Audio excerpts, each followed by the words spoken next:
Bueno, vamos a entrar ya en materia. Tenemos a nuestro primer entrevistado. Se trata de Juan Carlos Baker, ex negociador del Tratado de Libre Comercio México, Estados Unidos, Canadá en su nueva versión, el TEMEC, y CEO y socio fundador de Ansley Consultores. ¿Cómo estás, Juan Carlos? Buenas tardes.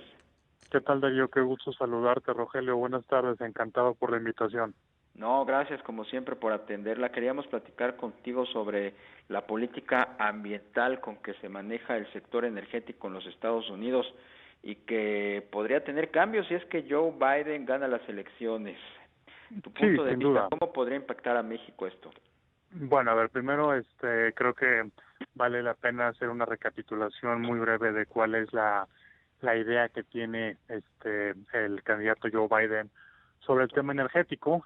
Básicamente, si este candidato gana la elección la semana próxima, como parece que todo el mundo ya está muy convencido, yo creo que va a ser más apretado de lo que todo el mundo piensa, pero bueno, si ganara Biden el tema energético, creo que sin duda tendría un cambio hacia favorecer y promover el uso de energías limpias, hacia hacer más difícil que se utilicen mecanismos de producción para la industria pues más tradicional de la energía, sobre todo en la parte de hidrocarburos, y que también desde luego todo esto implicaría pues un posible regreso de Estados Unidos al Acuerdo de París, ¿no? Que limita las emisiones que los países pueden hacer, ¿no? Entonces, pues habiendo dicho todo eso, todo se traduciría, especulamos que se traduciría en una legislación que penalice el uso de petróleo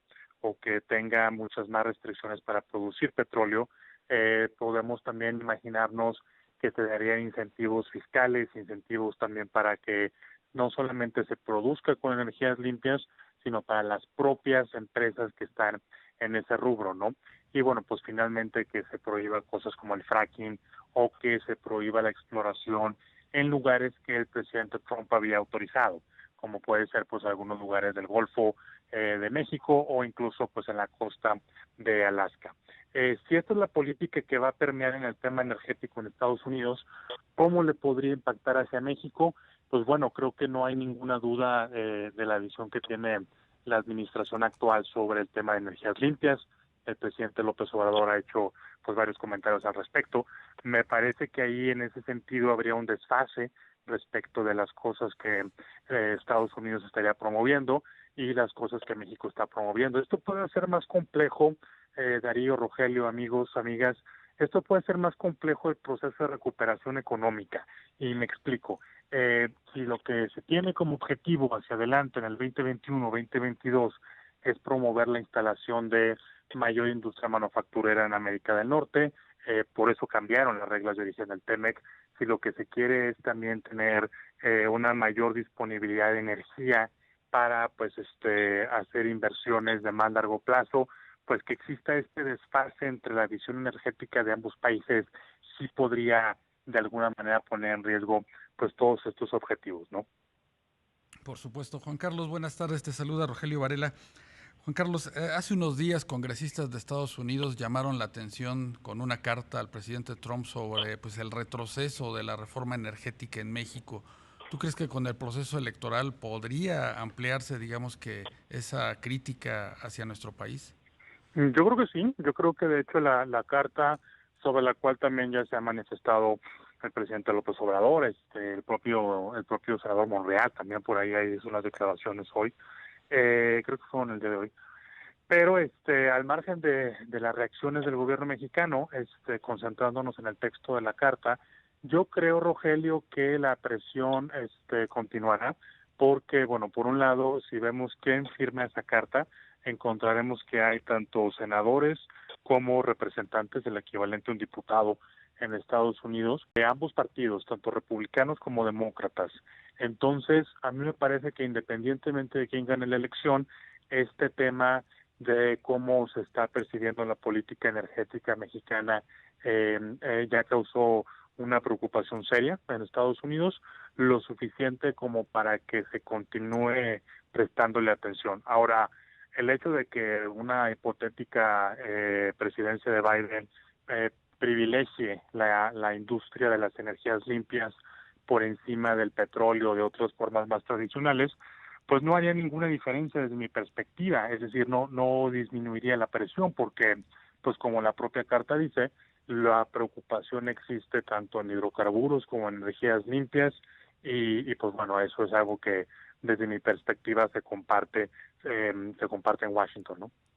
Pero este replanteamiento de la política energética de los Estados Unidos y la vuelta al Acuerdo de París y sus disposiciones en un hipotético gobierno de Biden, Juan Carlos, ¿cómo podría incentivar pues el desarrollo de otras industrias que precisamente que se mueven con las energías renovables y eso impactar a México? Sí, por supuesto, es decir, si nosotros, por eso regresaba al punto que comentaba hace un instante, Darío, si en Estados Unidos las energías limpias pues se mantienen en precios muy accesibles, si se hace también una gran inversión como Biden lo ha prometido, una gran inversión fiscal de recursos estadounidenses para promover estas energías, para promover las industrias que utilizan estas energías, etcétera, pues sí, claramente la competitividad de México primero sería afectada porque pues tendrían energía mucho más barata en una cantidad mucho más abundante y como región, como América del Norte, pues el que estas disciplinas no sean, digamos, que no estén alineadas, pues bueno, podría desincentivar a que empresas se vengan a establecer en nuestro país, ¿no? Porque, pues imagínate, un inversionista que está pensando sacar su fábrica en el contexto de estas guerras comerciales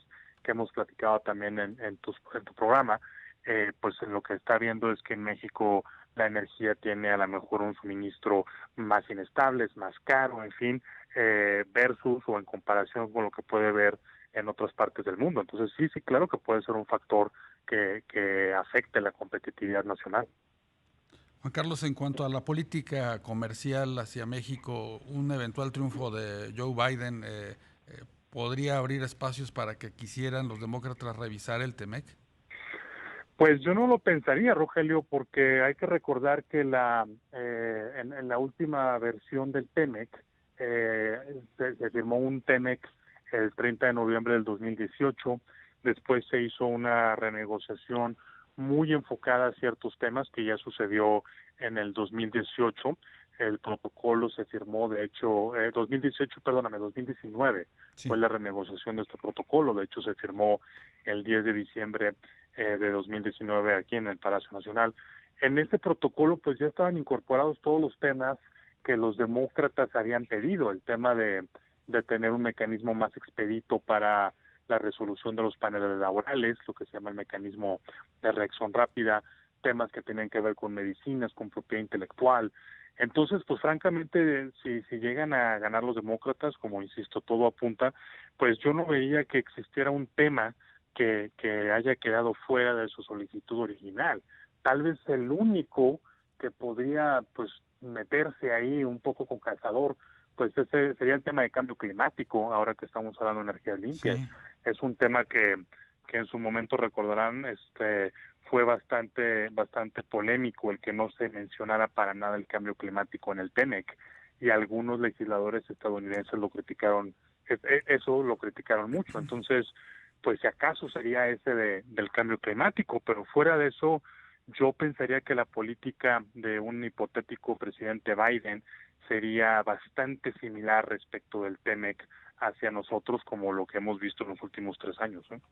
Oye, Juan Carlos, el presidente acaba de abrir un nuevo frente y es esta amenaza de mandar una iniciativa para desaparecer los servicios de tercerización o subcontratación o outsourcing que tanta urticaria le causa el término de outsourcing. Esto pues es una práctica reconocida internacionalmente, el outsourcing bueno, aunque no le entiende mucho el presidente, que en los Estados Unidos es una práctica muy común. Si el presidente sale con esto de reventar el tema de la tercerización, podría también estar contraviniendo acuerdos en el contexto del TEMEC. Pues mira, tendríamos que ver cuál es el contenido de la iniciativa que se enviaría. Yo ayer también, como tú que estaba viendo esas declaraciones, bueno, pues recordaba que Primero, de entrada, ya existe una serie de iniciativas que han tratado de abordar este punto. La más reciente, una que el senador Napoleón Gómez Urrutia, tan recientemente como marzo de este año, estaba empujando, ¿no? Previo a la pandemia, y todo ese proceso, precisamente por la falta de consensos, no maduró, no llegó a nada, ¿no? Si en algún momento dado, por ejemplo, la iniciativa contiene cosas que no sean compatibles con el capítulo 23 del TEMEC, que es donde están los temas laborales, pues sí, bueno, claro que sí es compatible. Desafortunadamente nos agarró ya aquí el corte. Tendremos tiempo de abordar este tema más adelante. Te apreciamos mucho la entrevista. Buenas tardes.